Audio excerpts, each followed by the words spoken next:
Nosso entrevistado de hoje é Oscarlino Alves, presidente do CISMA e membro do Fórum Sindical de Mato Grosso. Oscarlino, muito bom dia. Bom dia, Wilson, bom dia aos telespectadores do canal Trabalhador em Ação, né? Simultaneamente agora a gente está fazendo essa transmissão no Facebook também, e é sempre um grande prazer aqui, passando as versões, né, dos trabalhadores, que é aqueles que a gente representa. Oscarlino, a primeira pergunta é: qual foi o resultado, o que aconteceu na decisão do Tribunal de Contas do Estado de Mato Grosso sobre a relatoria do conselheiro Isaías Lopes com relação ao RGA 2018? Então, nós como dirigentes sindicais, nós temos um pensamento, enquanto categorias também. Nós representamos 100 mil trabalhadores, 100 mil famílias, né, de matogrossenses e trabalhadores do sistema público. Nós consideramos como aquela sessão do Tribunal de Contas, nós consideramos como lamentável um palco de atuação, né, onde a gente foi lá observar. Nós fizemos defesa oral, inclusive, o nosso sindicato, representando a todos, fizemos a defesa, né, do que foi apontado pelo relator, e a gente considerou lamentável e vergonhoso, inclusive, a decisão final. Nós passamos horas ali dentro do Tribunal de Contas, foi aproximadamente 5 horas ali de sessão, e quando a gente saiu ali, a gente se deparou com uma decisão lamentável, inclusive condicionante e com erro material. Qual foi esse erro material e essa condição que foi colocada ao Estado para poder estar pagando esse salário aí que já está em atraso? Logo em seguida do pronunciamento da decisão, e muito confusa, né? Inclusive a gente teve as falas, pelo menos de um dos conselheiros, o conselheiro Luiz Carlos, que foi muito ponderado e foi muito justo, que trabalhou na ótica da isonomia salarial. Porque todos os poderes hoje, porque servidor público não é só da segurança, da saúde e da educação, da fiscalização, daqueles que cuidam da arrecadação, da área meio. Servidores públicos são aqueles que estão lá no Tribunal de Justiça, são aqueles que estão lá no Ministério Público, são aqueles que estão lá na Assembleia Legislativa, são aqueles que estão na Defensoria, inclusive no Tribunal de Contas, lotados no Tribunal de Contas, que é considerado, mediante os relatórios que a gente tem oficiais, o Tribunal de Contas mais caro das 27 unidades da Federação. Então o conselheiro disse que, já está previsto nas leis orçamentárias, na Lei 10.572, já foi feito um acordo coletivo que deve ser respeitado. Então se pague agora o índice previsto da inflação, e se tiver algum índice que ficar remanescente, que isso seja objeto de um encontro de contas lá no próximo governo. Vamos pagar isso aqui, tratar de forma isonômica todos os poderes, né, mas isso não foi considerado na decisão do conselheiro Isaías. E aí veio a coisa mais vexosa, né? Ele condicionou o pagamento da RGA do servidor público, coisa que não tem nada a ver, ao pagamento dos 2/10 dos poderes. Houve um equívoco, aí houve o erro material, porque ele considerou, inclusive na hora que ele faz o apontamento na decisão, ele disse que era para pagar segundo o governo, né? Que era para pagar no dia 20, o 2/10. E ele se esqueceu de tomar o cuidado que existe um decreto orçamentário, que esse sim tem força de lei.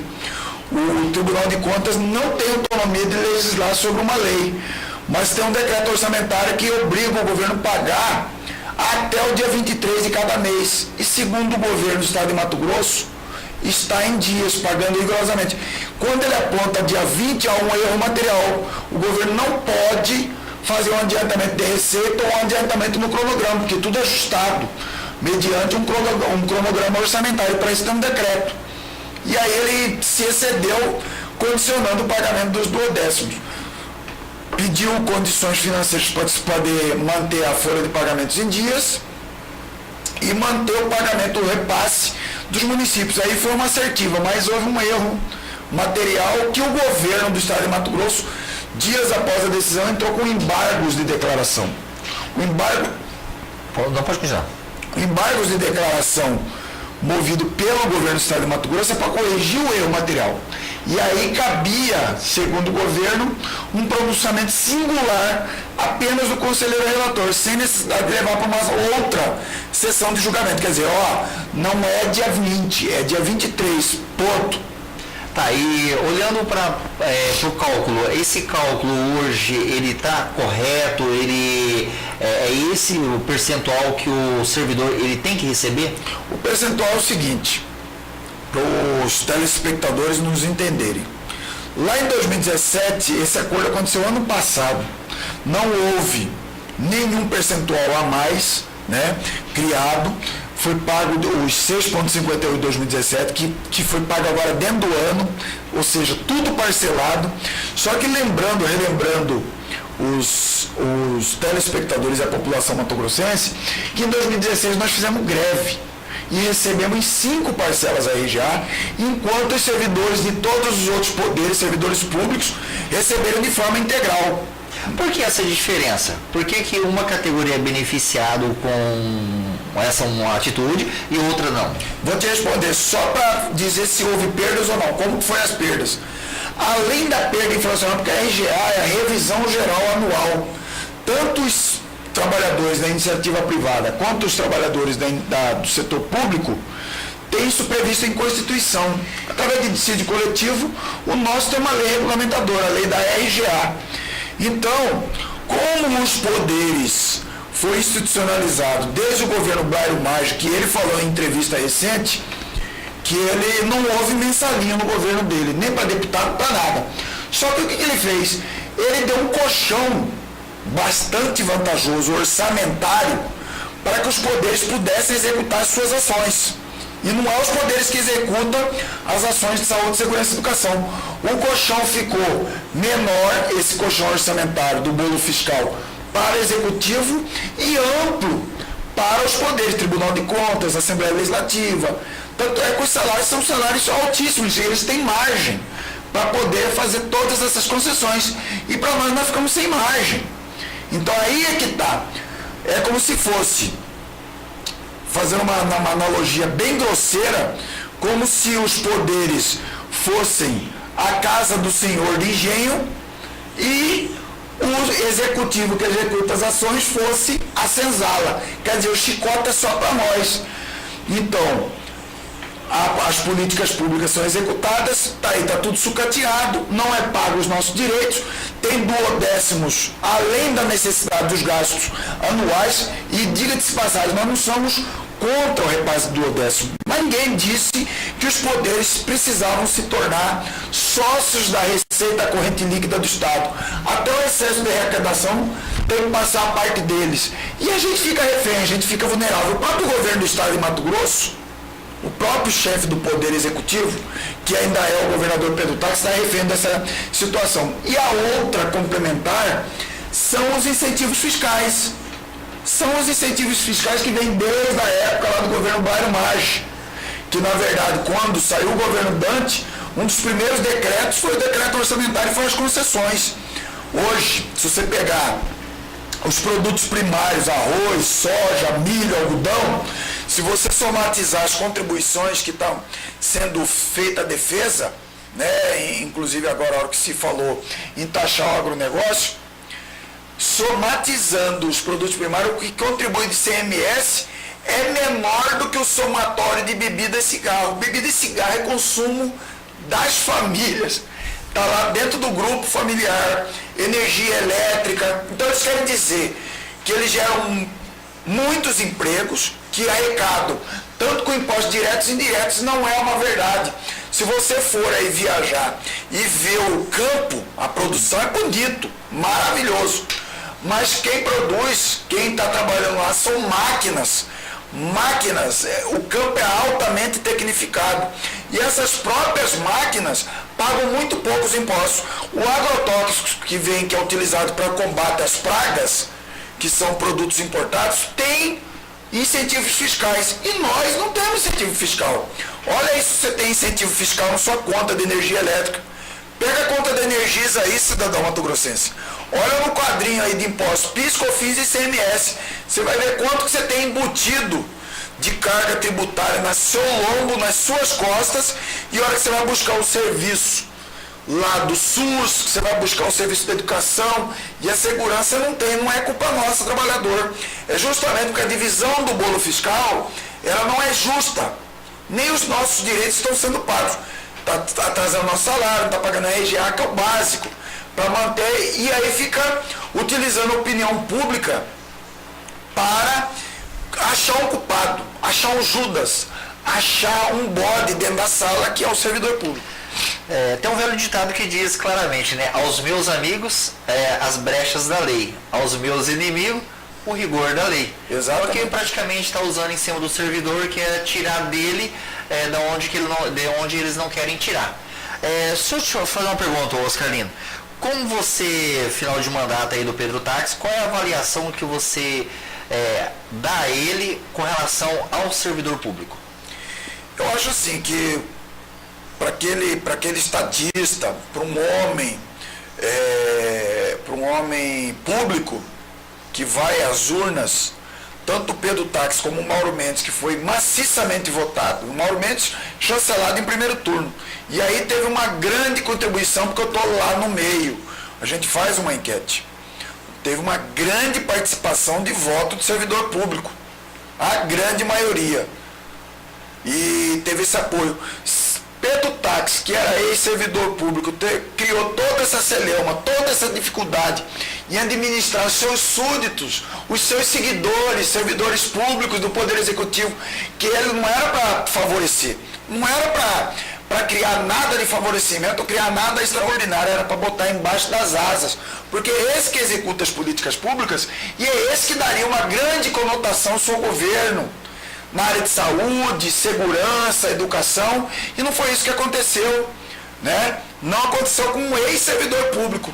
E agora a gente olha, nós estamos avaliando, nós somos dirigentes sindicais, e agora você vê um empresário que vai vir ser governador com grandes dificuldades em seus negócios, os seus negócios particulares e privados, que ele já sinalizou, inclusive no seu grupo de secretários, como grande parceiro ali dentro da Casa Civil, uma pessoa que está ligada aos seus negócios, amigo particular, porque isso está se dizendo pela mídia.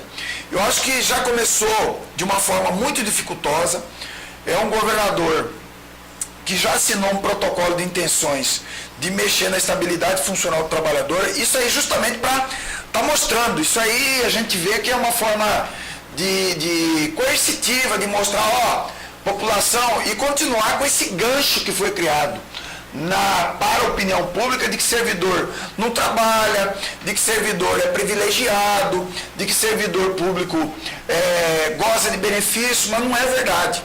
Nós vamos ver coisa que o governo Pedro Táxi não teve condições de fazer, e a gente ofereceu ajuda desde janeiro de 2015, que era mexer nos grandes salários, que era mexer na questão dos duodécimos, que atinge vários aí, que gozam de vários benesses, e uma delas é o seguinte: existe uma composição salarial, tem gente que ganha quase 100 mil reais por mês no estado de Mato Grosso, um deputado estadual ganha 90 mil reais. Agora, como amigo aqui, eu sou sindicalista como você também, você acha que um governador ele vai tocar nessa ferida para realmente mexer?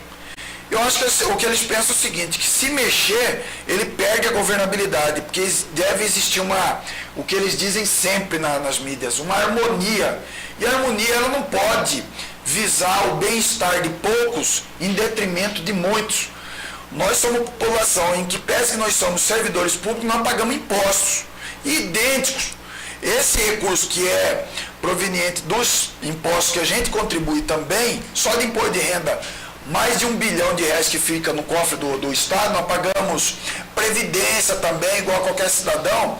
Esse recurso eles transformam em receita novamente, porque nós não estamos plantando soja, servidor público não planta milho, não planta algodão, não tem incentivo fiscal, é idêntico, nós estamos no mesmo sofrimento. E esse recurso de milhões da nossa folha de pagamento mensal, ele é essencial para a economia. Ele volta ele volta para o ciclo econômico. Esse dinheiro, inclusive, faz falta agora. Faz falta no comércio, faz falta nas redes de supermercadistas, de atacadistas, de indústrias, do pequeno comerciante, porque para pagar carnê. E estamos com um alto grau de endividamento. Servidor público, cada vez que atrasa, servidor público está pedindo para se pagar da saúde, segurança e educação. Está pedindo para pagar 2% de RGA para abrir margem, para emprestar dinheiro, para pagar conta. Uma desvalorização a um trabalhador que tem prestado um serviço de grande relevância à sociedade. Exatamente. Eu vi, inclusive, agora, há pouco tempo, alguns minutos, algumas horas atrás, uma entrevista dos serviços que a gente presta para a população. O SAMU, por exemplo, estava sendo altamente elogiado, a população, elogiando, mas esse mesmo SAMU que está sendo elogiado, são esses aí que estão com salário atrasado, são esses aí que estão sem a RGA de 2%, né? São esses aí que são afetados com a terceirização e não pagam em dias os contratos, né, dos terceirizados ali dentro, inclusive os médicos que estão ali prestando seu serviço que não recebem em dia também. Então, lá nos hospitais regionais, os 4 hospitais regionais onde tem servidor público e a mão de obra terceirizada, que é uma mão de obra híbrida com a precarização. Então tem vários setores, o Adalto Botelho, a farmácia de alto custo, onde vocês vão buscar lá medicamentos onde tem servidores públicos, né? Tem vários setores, o CRIDAC, que é o Centro de Reabilitação Referência Estadual. Então tem vários setores aí que... Oscar Lino, na sua avaliação, aonde o governador Pedro Táxi errou no sentido de administrar com relação aos servidores públicos de uma forma geral? Eu acho que foi uma opção política e o governo sabe muito bem. Eu não estou aqui para apontar erros nem acertos, porque ficou bem claro para a população e o sintoma maior foi as urnas, né? O sintoma maior do governo, a maior avaliação. Eu não sou ninguém para avaliar o governador. Eu votei no governador Pedro Táxi, eu particularmente votei, acreditei, procurei, busquei várias vezes. Foram 4 secretários estaduais de saúde. Nós estamos há 17 anos sem concurso público. Nós temos mais de 2.000 postos de terceirização dentro das unidades que precariza as relações de trabalho e na saúde. É essencialmente necessário pelo caráter, pelo trabalho que é feito pelo setor de planejamento no Ministério, na Fiocruz, em várias academias, a questão da educação permanente na saúde. Então você precisa criar uma carreira permanente dentro da saúde pública, porque cada vez você está aprimorando, você está investindo em capacitação, em formação do trabalhador, e você coloca servidores lá ganhando mal, por você colocar bastante gente lá dentro das unidades, né? E o caráter de rotatividade desse trabalhador que não contribui nada. Quando você está conseguindo formar essa mão de obra, aí troca o secretário, troca um monte de gente, manda a gente embora, volta e acaba precarizando. É muito melhor pagar bem, fazer a formação desse trabalhador, que ele vai ter 20, 30 anos de carreira, vai aposentar, vai usufruir de um fundo próprio previdenciário. Esses trabalhadores, esses 2.000 na saúde e os 17.000 contratados na educação, não contribuem para o nosso sistema previdenciário.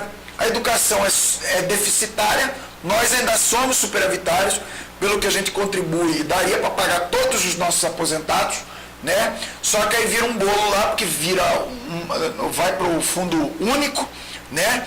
E as categorias mais numerosas, que são deficitárias, acabam contribuindo para esse déficit que o governo fala tanto. Então ele não quer fazer concurso, por quê? Porque ele nomeia, e ali ele coloca um monte de gente dele. Eu vejo isso aí, a gente vê isso aí. Então eu coloco meus correligionários lá, eu coloco tem que blindar a educação, tem que fazer concurso, tem que blindar a saúde. O recurso da saúde pública não vai para o Fundo Estadual de Saúde, é feita uma jogada contábil, entra no Fundo Estadual de Saúde, mas vai lá para usufruto da conta única do Estado.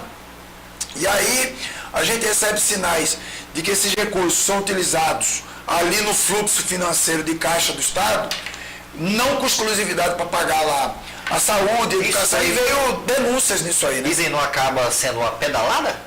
Mas já foi denunciado, né? A gente recebeu informações de que isso está sendo feito na saúde, e da educação teve toda essa denúncia aí que virou a CPI lá, que por enquanto não deu em nada, né? A CPI do Fundeb, lá da utilização do fundo do Fundo Nacional da Educação Básica e não deu em nada ainda. O Fórum Sindical já sentou com a equipe de transição do futuro governador? Nós estamos buscando, à medida que vai surgindo os nomes, né? Eu, particularmente, a pauta coletiva, de salarial, até de condições de trabalho, a gente trabalha dentro do Fórum Sindical. E cada sindicato tem sua autonomia sindical, de livre associação, para a gente defender os interesses da população no que tange a nossa competência. E a nossa competência é saúde pública. Eu já procurei o vereador Gilberto Figueiredo, a gente inclusive deseja toda a sorte e todo um bom trabalho. O sucesso dele depende do nosso sucesso. Já ofertei ao secretário Gilberto Figueiredo as boas-vindas, já dei as boas-vindas em nome de todos os servidores públicos. Eu estou aguardando uma agenda, já solicitei uma agenda ao secretário Gilberto Figueiredo e pode ter certeza, nós vamos fazer o possível e o impossível, a gente vai apresentar as nossas demandas sem paixões, sem viés ideológico, como o pessoal da direita costuma dizer, né? Nós não estamos para defender a direita e nem a esquerda, nós estamos para defender a população, nós cuidamos de vidas, né? Nós não temos siglas partidárias, a nossa sigla é Sistema Único de Saúde, e esse cidadão que tem aí um nome limpo, atuando como vereador na Câmara Municipal, nós acreditamos que nós precisamos dar as mãos a esse cidadão, ele criando uma equipe técnica, valorizando trabalhadores de carreira na composição de seu staff e estando sentado, dialogando com o sindicato, porque nós temos as demandas funcionais dos trabalhadores e sabemos quais são os fatores críticos de sucesso também para o sucesso do SUS e atender bem a população. A gente sentando harmoniosamente, a gente tem condições de fazer um belo trabalho, coisa que o governador Pedro Táxi não conseguiu. Daí a prova que é o quarto secretário estadual de saúde, e a gente deseja que o Gilberto comece agora e termine lá em 2022 o seu desafio, o seu mandato junto ao governador, e que coroe a população com serviços dignos na área de saúde pública. Diante de todos os secretariados que o Mauro Mendes já indicou, está nomeando, tem alguma objeção em algum que ele indicou, que o Fórum Sindical tem uma certa rejeição, ou não consegue tocar a pasta a hora indicada? Gente, não, eu acho que seria muito leviano da minha parte ou do Fórum Sindical a gente fazer alguma avaliação desse tipo, né?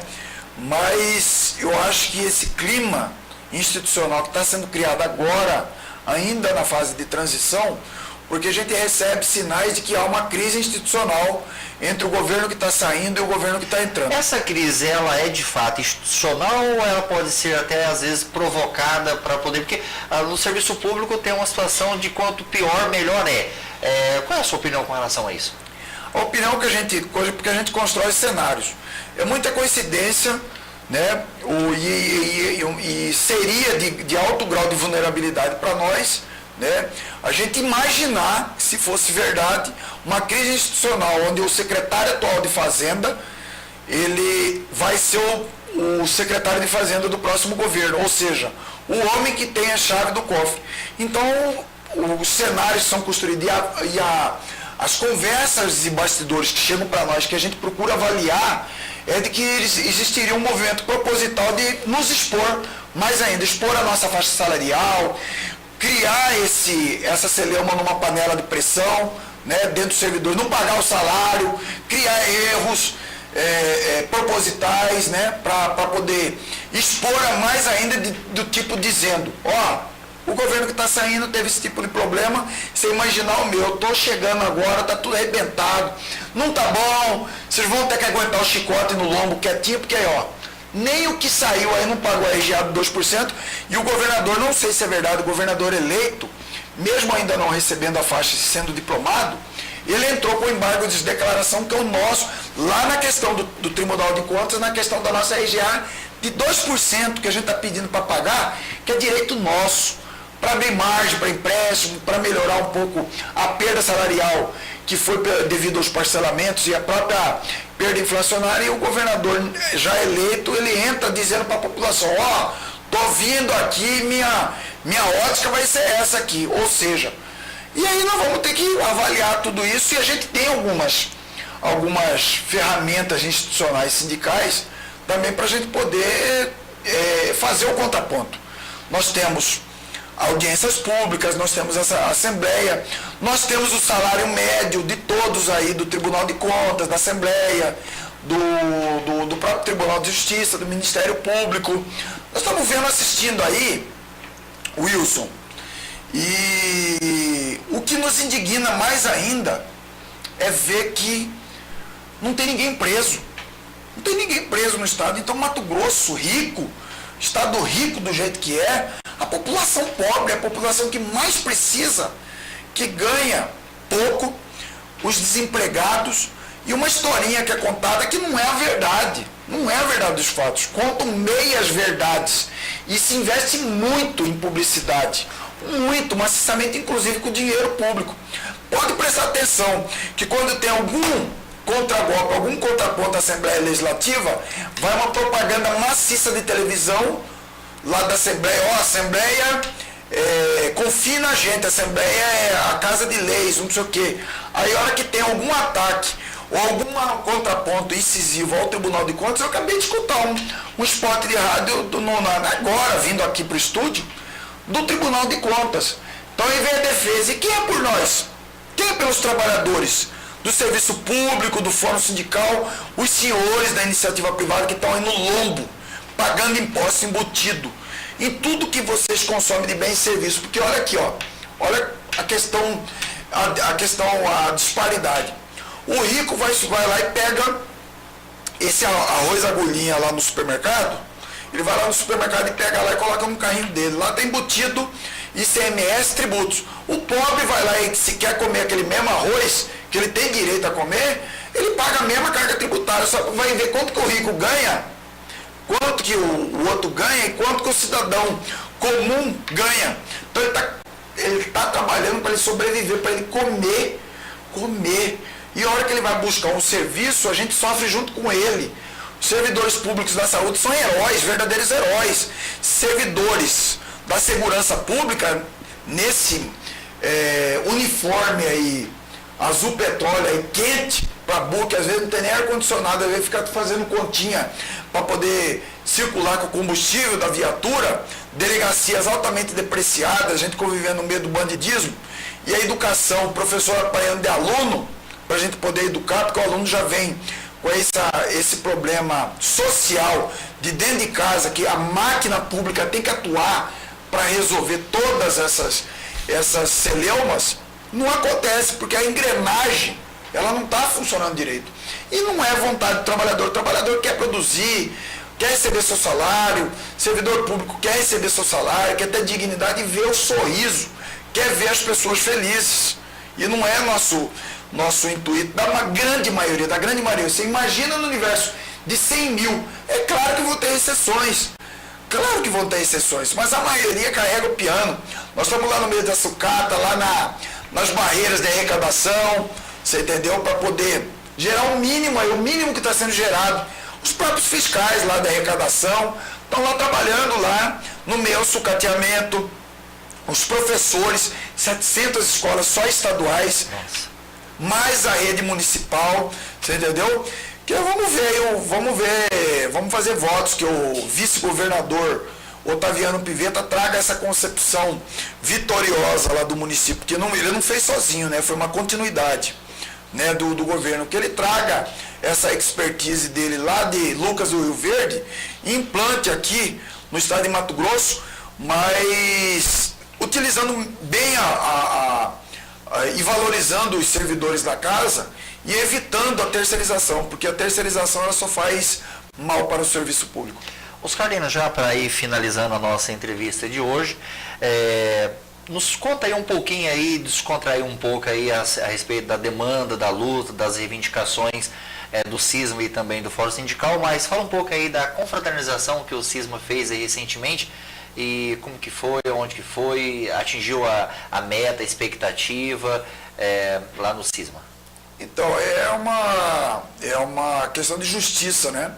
Nós temos um sindicato onde a gente tem ainda uma contribuição voluntária que ultrapassa entre os nossos representados pouco mais de que 50%. 50% não contribui com o sindicato e agora chegou o momento dos sindicatos ganharem notoriedade. Sindicatos sérios como o nosso, eu posso bater a mão no peito e dizer com toda a propriedade que o nosso sindicato é sério, as pessoas que estão atuante, trabalhadores, diretores sindicais honestos, está aí a prestação de contas do sindicato, né? Nem um centavo é desviado do nosso sindicato que não seja para dividir a riqueza. Nós damos lição. Se a gente quer cobrar do governo que divida, faça a economia e o setor produtivo dividir riquezas com a população, nós temos que dividir riquezas com o nosso representado, que é aquele que contribui. Então nós exercemos a tarefa dentro de casa.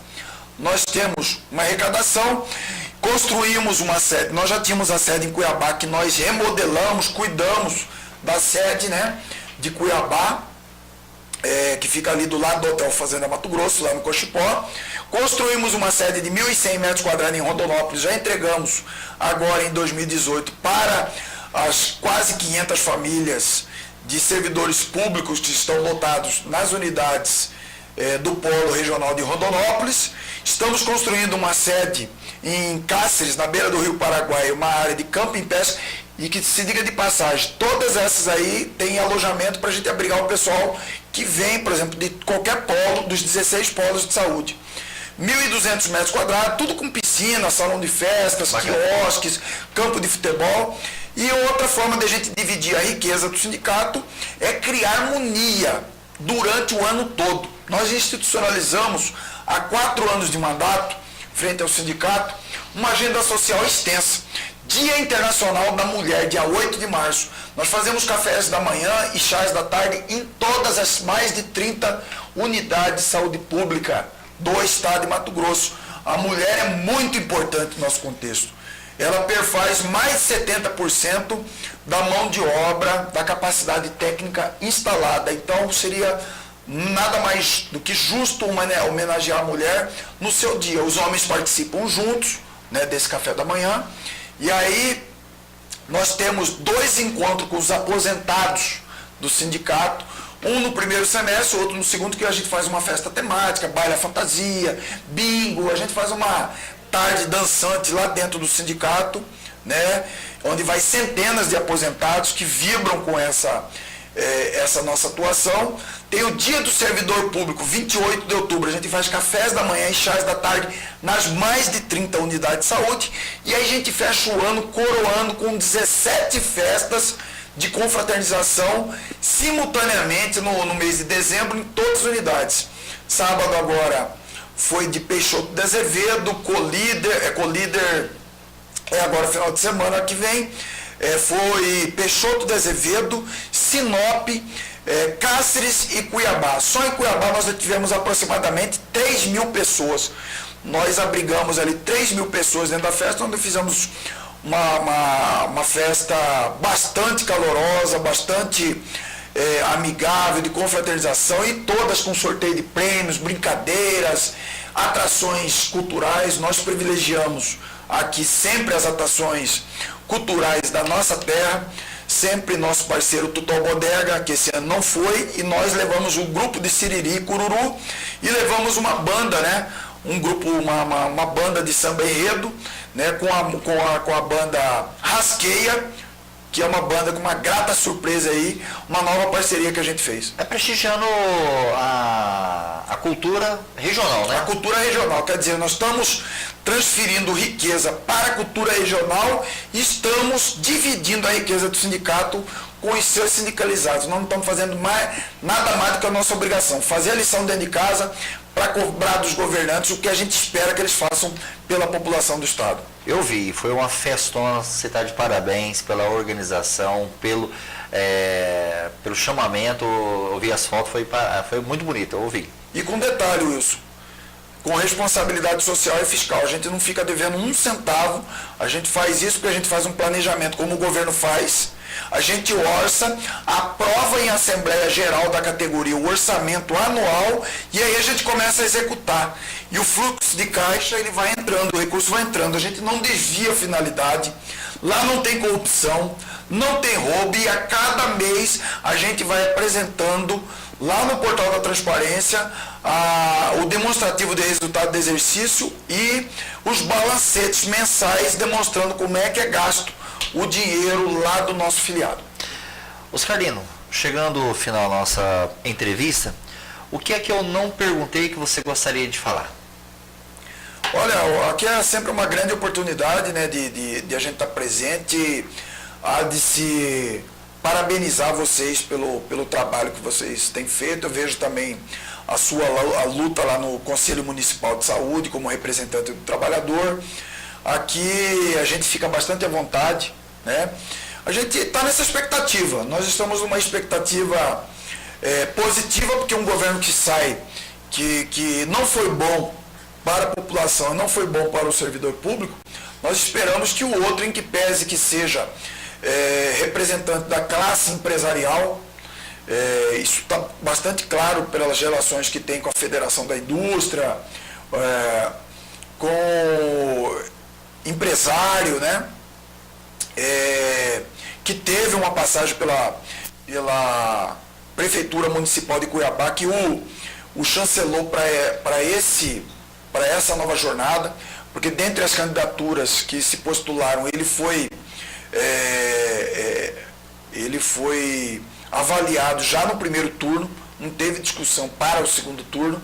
Então a gente tem uma expectativa muito grande que esses trabalhadores que estejam sobre a sua custódia, que esse seja tratado com valorização.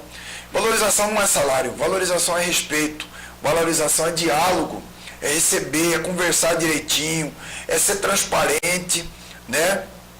E fazer o que a gente espera que um governo faça, a divisão da riqueza, que seja com justiça, nem muitos para poucos e nem poucos para muitos, do jeito que é a regra. Nós precisamos ter uma Assembleia Legislativa independente, e já começou mal também, porque a gente vê a Assembleia Legislativa já querendo chancelar novamente a continuidade no comando da mesa diretora do ex-presidente, né, que inclusive participou, nos atraiu para esse acordo coletivo da EGA e agora lavou as mãos. E não intercedeu junto ao Tribunal de Contas, coisa que ele teria poder para intervir lá o deputado Eduardo Botelho. E aí é tratado a composição da mesa diretora com os 10 deputados. Parece que já criou até uma nova secretaria para abrigar gente que não teve êxito nas urnas, né? Eu não sei se isso é verdade, a gente viu isso na imprensa, nas mídias. 10 deputados que decidem quem vai coordenar o orçamento do quarteirão mais caro do estado de Mato Grosso e que é o legislador do estado de Mato Grosso. Não pode, tem que ser independente. Eu acho que no mínimo desses 14 que foram eleitos, tinha que ter oposição. Esses representantes que foram chancelados na urna, os 14, não podem avalizar esse tipo de coisa lá dentro da Assembleia. Quem tem que ocupar espaço são novatos. É por isso que vocês são novatos. É por isso que vocês foram eleitos. Renovação. Renovação até na composição da mesa. Para ter transparência. Para ver como que esse dinheiro está sendo gasto. Para ver as diretrizes que a casa vai tomar. De não ser um puxadinho do executivo como foi. E isso daí foi um grande prejuízo para o governo Pedro Táxi. Os mesmos, praticamente os mesmos. Houve pouca renovação do governo Silval Barbosa para o governo Pedro Táxi. E aí ele se viu refém. E a questão, porque o parlamentar ele defende o curral eleitoral. Eu acho que a gente tem que olhar para os 141 municípios do estado de Mato Grosso, 20, no máximo 20 cidades do estado de Mato Grosso, tem um IDH, um Índice de Desenvolvimento Humano satisfatório, onde as pessoas conseguem viver bem.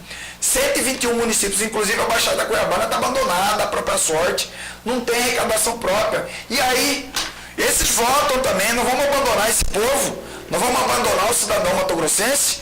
3 milhões e 300, a gente arrecada bilhões e se produz bilhões para exportação. A gente está alimentando animais de outros países, como com ração que é produzido no nosso estado. E o nosso povo aqui, esses que votam e colocam essas pessoas lá, tudo bem que muitos têm culpa. Muitos têm culpa e os senhores sabem do que eu estou falando. Porque muitos se vendem por causa de um adesivo no carro, porque muitos se vendem com um tanque de gasolina, né?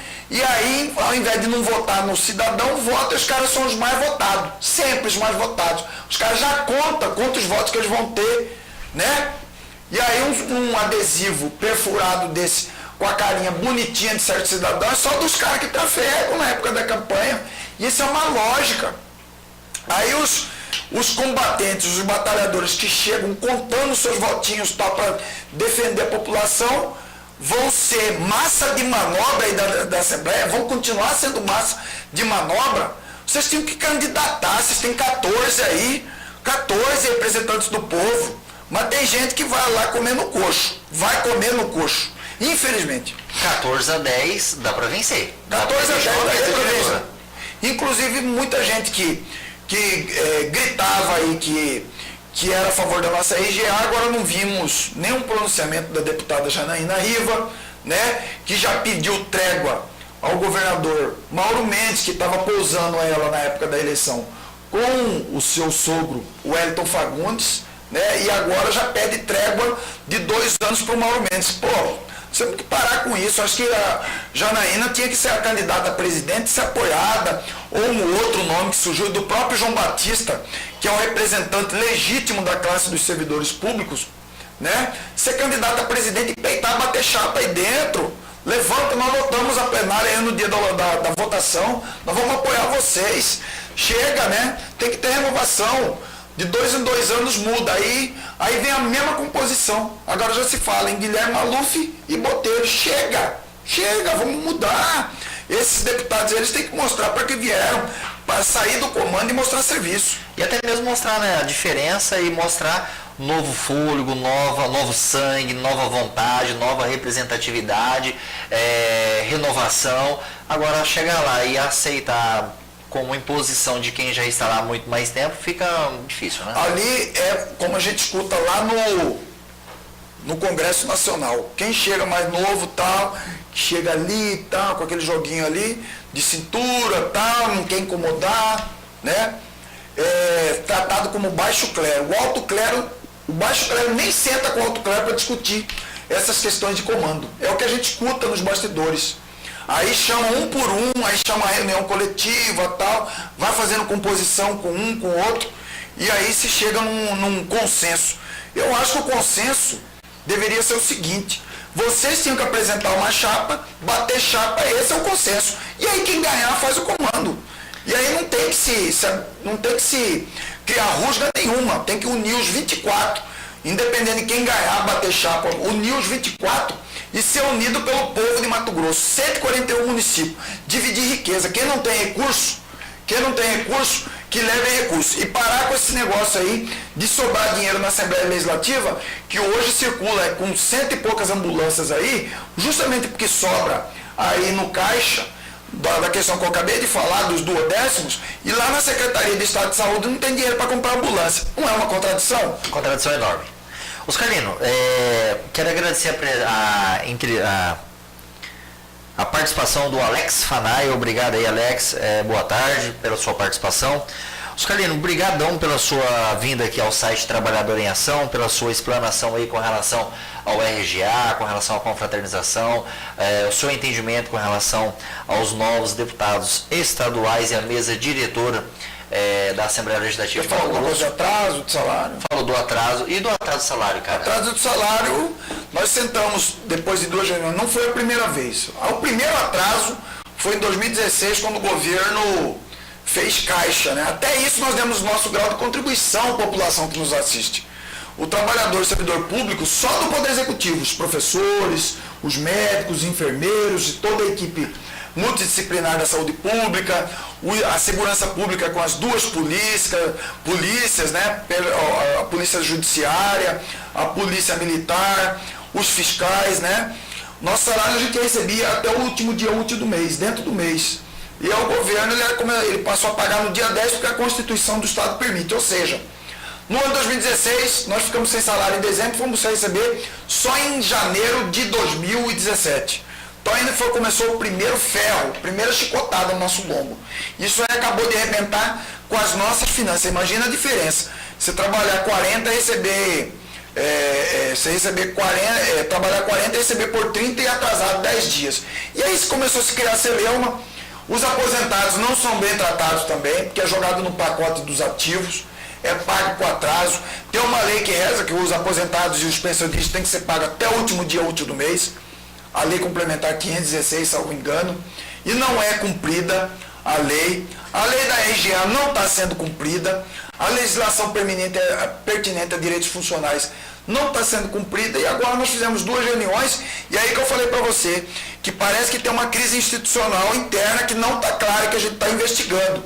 Se realmente o Palácio Paraguaias entregou as chaves do cofre para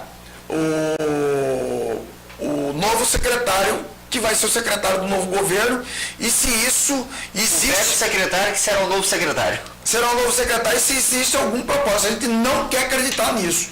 Que existe um propósito de que esses erros técnicos, agora parece que falou que houve um erro na folha de pagamentos, quando não é o banco que erra, né?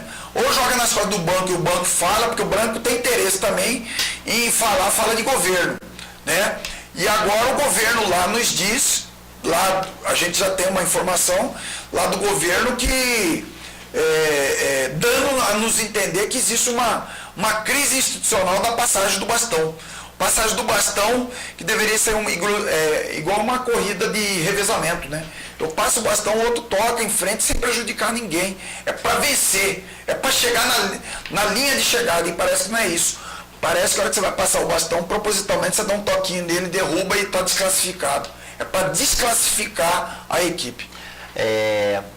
A última pergunta. Corre o risco do início do ano que vem o Fórum Sindical indicar uma greve aí para poder sentar com o novo governador, ou você acha que não, que o governador vai chamar o Fórum Sindical para poder ver toda essa situação? Nós estamos numa composição dentro do Fórum Sindical bastante híbrida, ela é bastante heterogênea, né? Então a gente respeita a opinião de todos. Nós temos os professores, a categoria da educação que é muito bem organizada, nós da saúde que conseguimos organizar bem as fileiras, né, de luta, né? Temos as outras categorias, a polícia que não pode fazer greve pela legislação. Existe a forma de coibir o direito dos trabalhadores, que é cortar ponto, né? Isso gera um grande pânico e um grande receio por parte dos trabalhadores. Então nós avaliamos tudo. É um governo que vai entrar, então a gente precisa apenas a gente precisava apenas de ponderações. Eu acho que o novo governador ele já foi eleito, acho que ele precisava refrescar bastante a cabeça dele, virar a página, chamar o Fórum Sindical para conversar, explicar realmente quais são as suas reais pretensões, porque a gente sabe que um governo, quando ele entra, por mais experiência que ele tenha tido no governo municipal, no governo estadual é diferente. Com certeza. O governo Pedro Taques chegou com toda a sede, com toda a vontade, mostrando bastante entusiasmo, dizendo que estava dotado de uma equipe técnica de pessoas com alto gabarito técnico, e demonstrou que não tinha toda essa competência. E não vai ter. Quem tem a competência, a expertise é quem está lá. É a prata da casa. Precisa valorizar, precisa trazer esses trabalhadores, né, dentro da equipe e conversar com a representatividade. Falar o que vai acontecer, falar com as suas reais pretensões, porque a gente não quer ser leviano, a gente não quer fazer esse embate. Nós não queremos fazer embate, nós queremos fazer debate. Primeiro é debate. Dirigente sindical nenhum. Qual dirigente sindical que quer ficar no sol? Qual dirigente sindical que quer gastar os recursos entesourados do seu sindicato com dinheiro de luta, comprando água, gelo, paralisação, greve, todo mundo fica doente, baixa imunidade, todo mundo no sol, o trabalhador fica cansado. Nós precisamos produzir, nós queremos produzir, continuar produzindo, mas nós queremos respeito também. Então está aí na mão dele, o cajado está na mão dele, é ele que vai sentar no trono. Ele não pode delegar isso a ninguém. Governador Mauro Mendes, eu conheço ele pessoalmente, nós fizemos inclusive sabatina nele na época da campanha política. Ele não pode delegar isso a ninguém. Ele tem que marcar uma reunião lá e a gente conversar com ele, a gente vai conversar sem paixões, sem embates e vamos ver na onde que a gente pode se abraçar e dar as mãos, porque nós queremos que o governo dele tenha êxito, e o êxito do governo é o nosso êxito, e o nosso êxito é o êxito do governo. É mútuo.